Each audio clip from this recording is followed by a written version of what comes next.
The dust swirled, a choking shroud mirroring the despair clinging to Alara Hayes. Her knuckles were white where she gripped the weathered porch rail of the home her Daniel had built. His laughter still an echo in the whispering prairie grass. Before her, Silas Blackwood, a man whose shadow seemed to drink the sunlight, grinned with teeth like yellowed tombstones. His men, vultures in dusty coats, flanked him, their eyes cold and hungry. "Time's up, widow," Blackwood rasped, his voice like stones grinding together. "This land, this house, it's mine now. Sign the deed, or we'll take it." With more persuasion, Alara's heart hammered a frantic rhythm against her ribs. Daniel's legacy, their son Thomas's future, all crumbling under the relentless glare of this unyielding evil. The sun beat down, merciless, scorching the parched earth and her fading hope. She had prayed for a miracle, for a sign, for anything but this stark, brutal reality.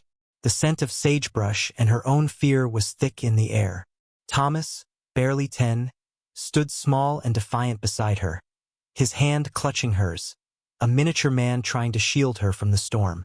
Blackwood's laughter, a harsh bark, mocked their silent stand. It was the end.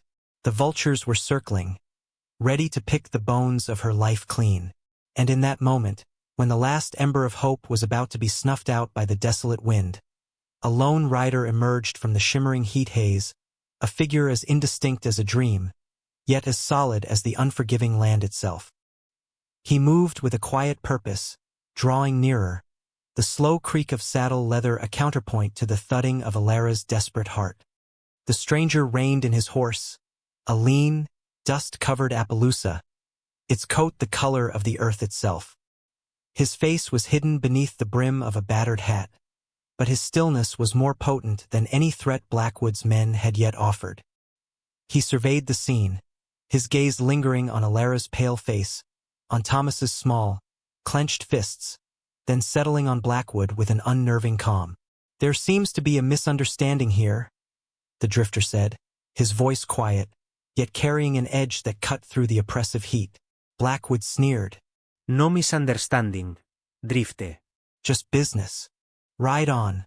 This ain't your concern." The stranger dismounted, his movements economical, fluid. He was tall, whipcord lean, his clothes worn but clean.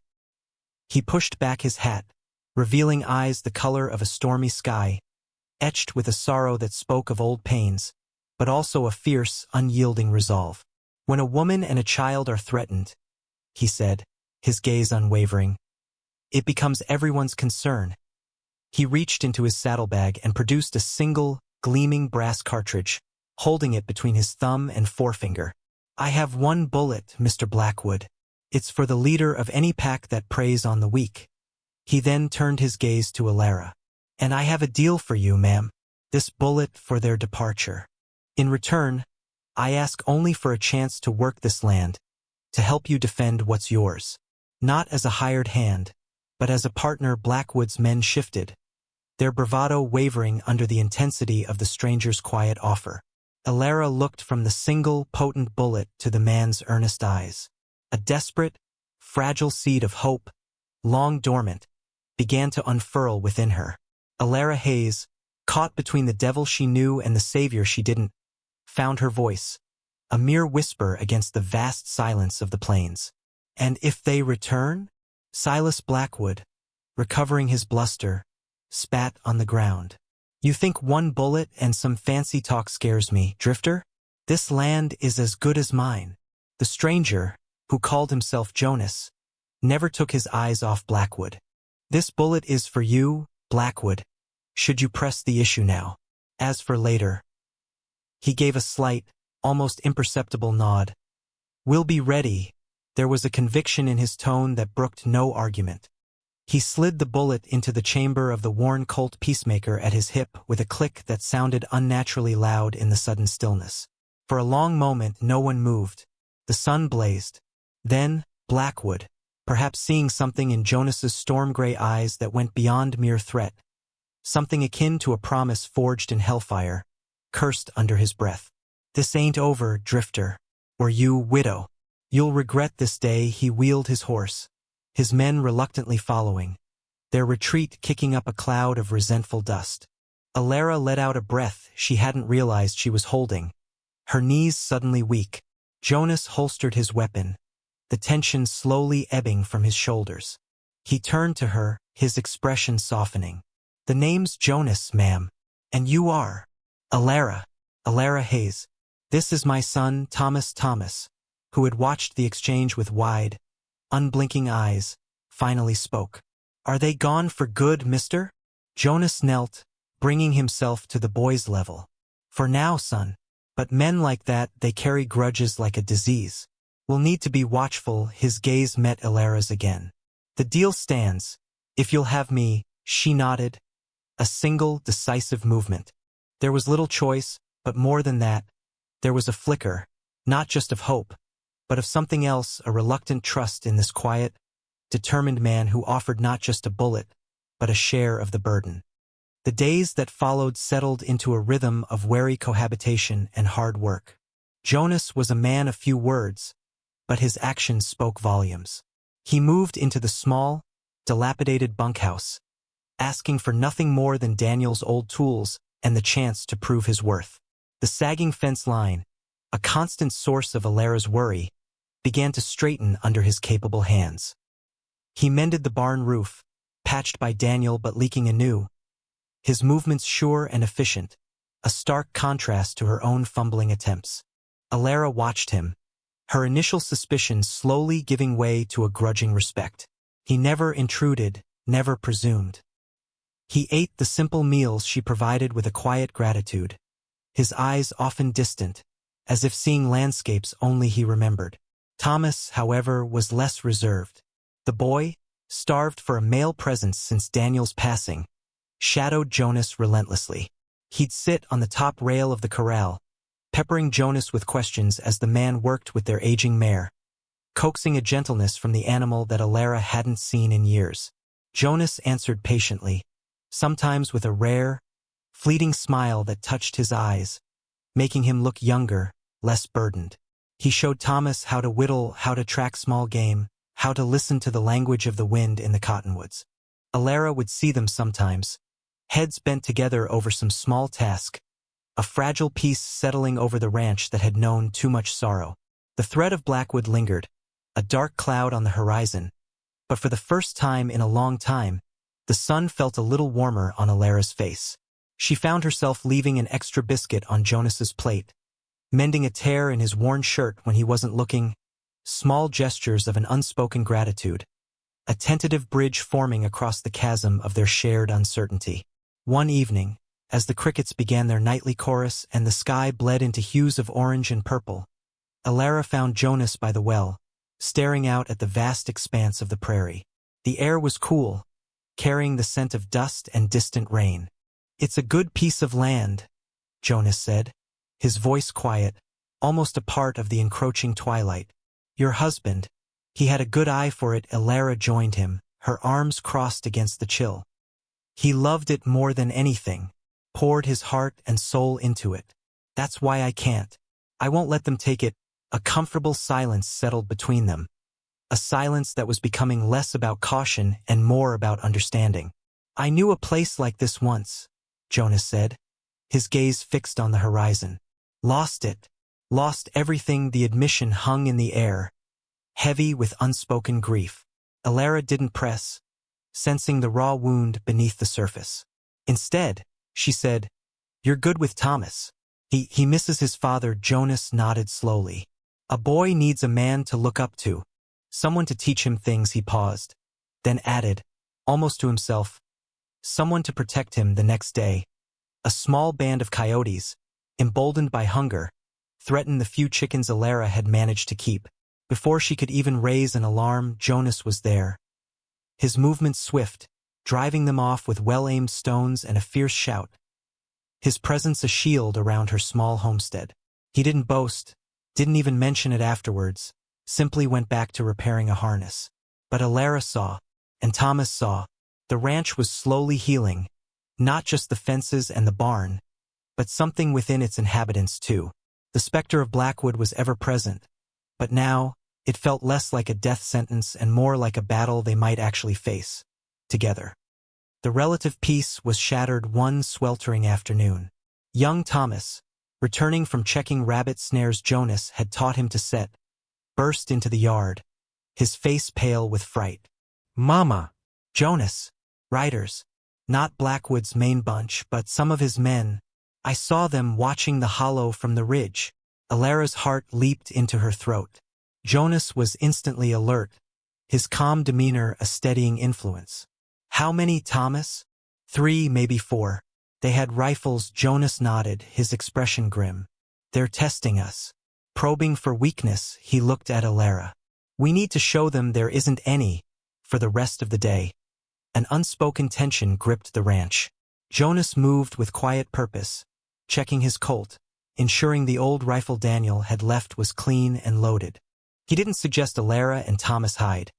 Instead, he showed Alara how to reload the rifle quickly, his hands briefly covering hers, a touch that was both instructional and strangely reassuring. He positioned Thomas by a small window in the barn, telling him to shout if he saw anyone approach from the south. Courage isn't about not being afraid, Alara, he said, his voice low as dusk began to settle. It's about facing that fear, for what you hold dear. As darkness fell, thick and heavy, the sounds of the prairie seemed amplified, the chirp of crickets, the distant howl of a lone wolf, each one making Alara jump. Jonas sat on the porch, a silhouette against the faint starlight, as still and watchful as a hawk. Hours passed. The moon climbed high, casting long, eerie shadows. Just when Alara thought she might break from the strain, Jonas spoke, his voice a low rumble. They're gone. They saw we were ready. Relief washed over Alara, so potent it left her trembling. They hadn't attacked, but the message was clear. Blackwood hadn't forgotten. This was merely a prelude. Jonas looked at her, his eyes unreadable in the dim light.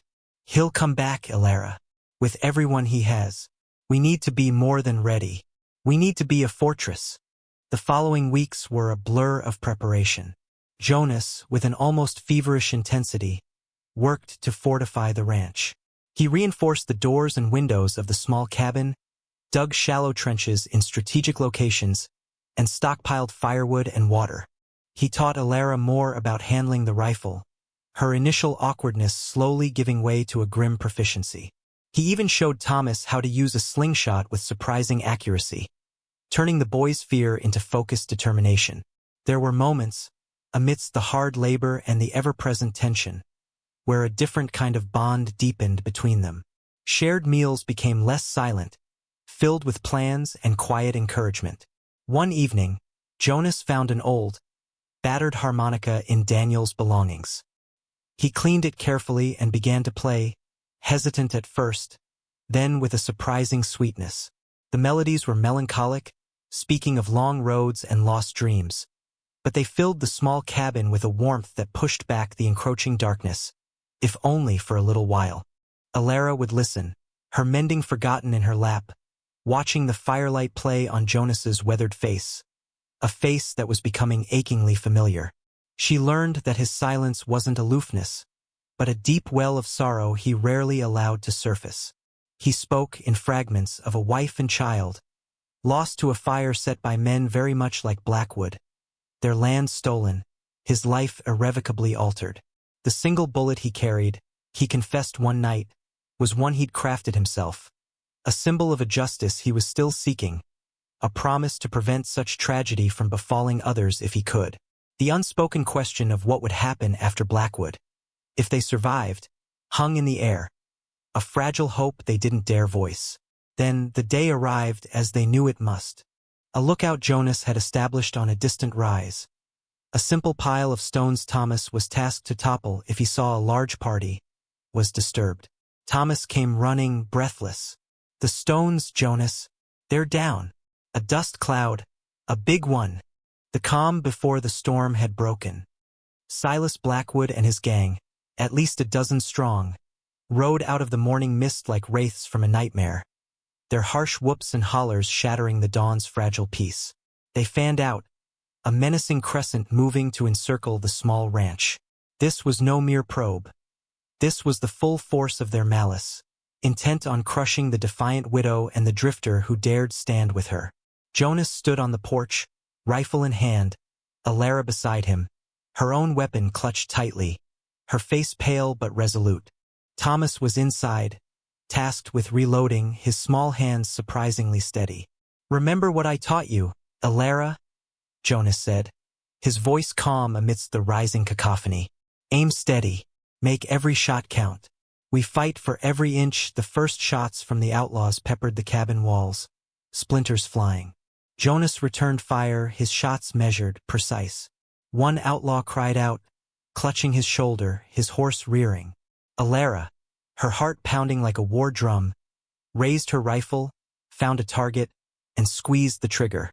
The kick bruised her shoulder, but she saw a man flinch, his hat flying off. A small, fierce surge of triumph shot through her fear. The battle was joined, a desperate struggle of few against many. Jonas moved with a deadly grace, a whirlwind of motion and gunfire, seeming to be everywhere at once.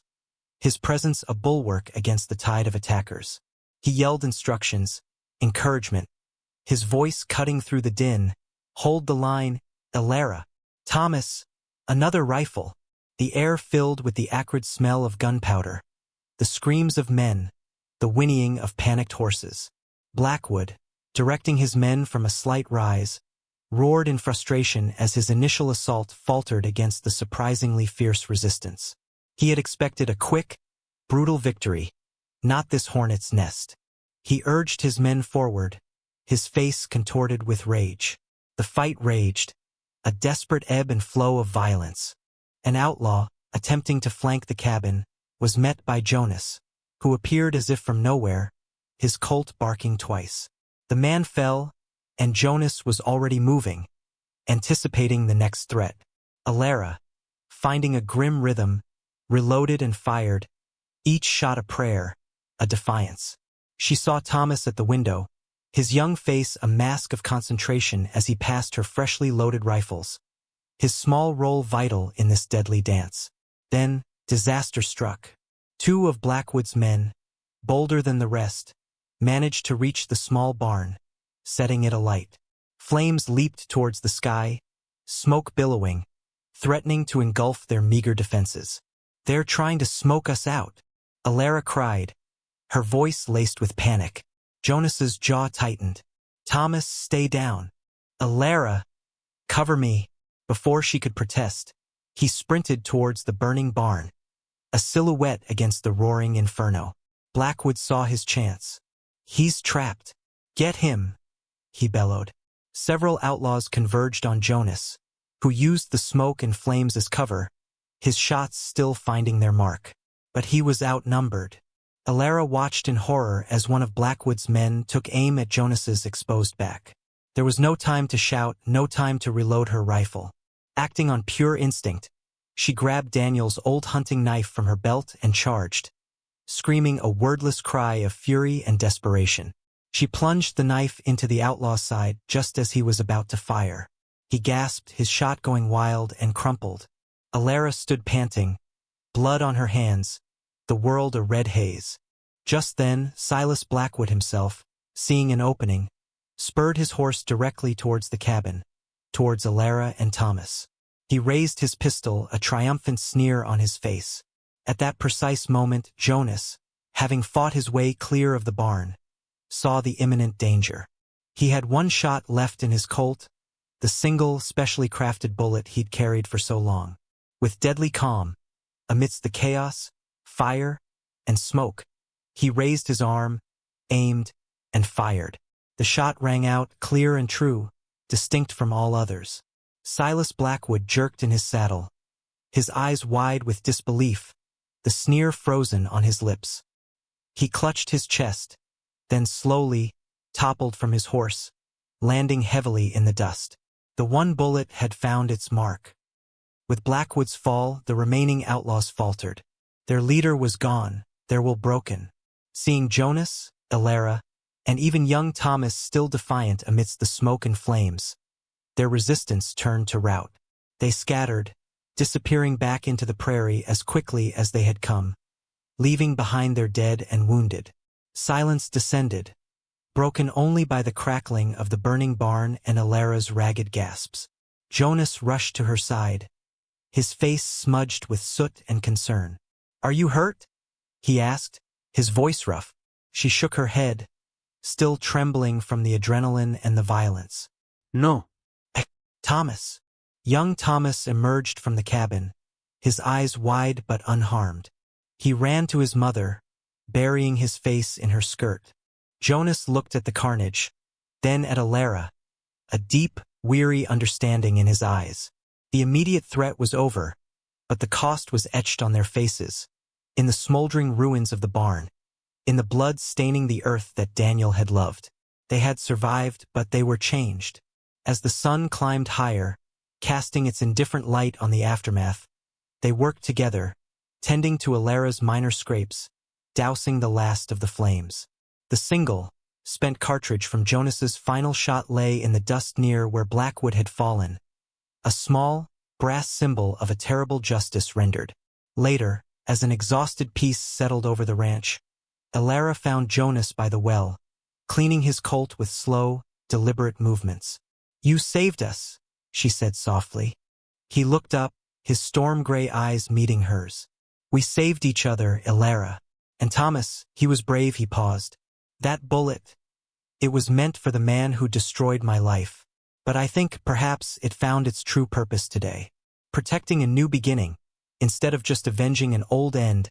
A fragile understanding passed between them, stronger than words, forged in shared peril and burgeoning hope. The land was still theirs.